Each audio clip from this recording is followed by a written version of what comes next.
Hi అండి, అందరు ఎలా ఉన్నారు? Welcome to my channel.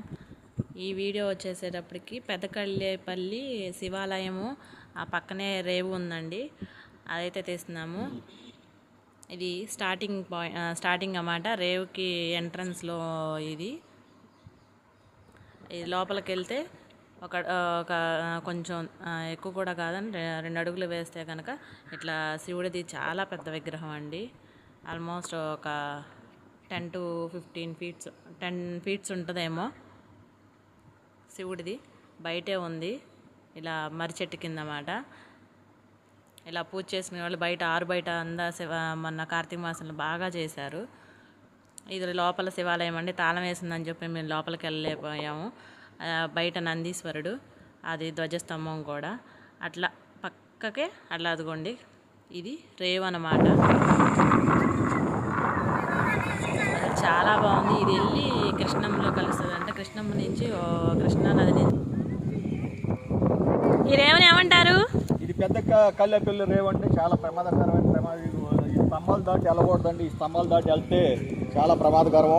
అందుకే పోలీసు వారు హెచ్చరికగా స్తంభాలు పాతడం జరిగింది.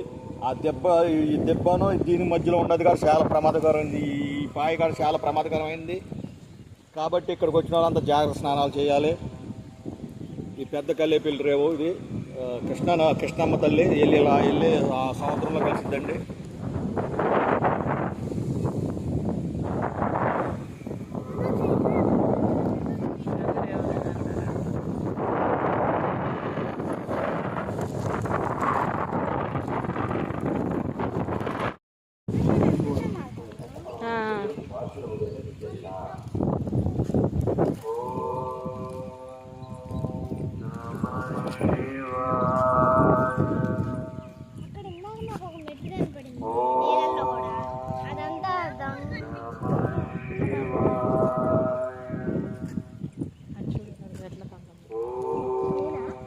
నీళ్ళు చూడు ఎట్లా తండ్రి.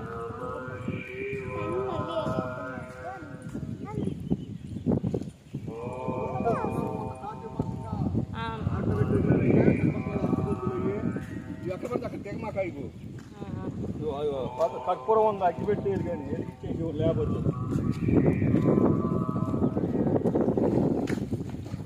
అదే అక్కడ అది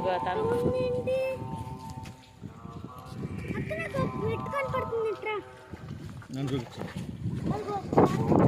ఇందాక చెప్పినట్టు స్తంభాలు దాటుకోండి. స్తంభాలు చాలా ప్రమాదకరం. స్తంభాలు ఏంటంటే రేవు బాగా పోటీ మీద ఉందండి.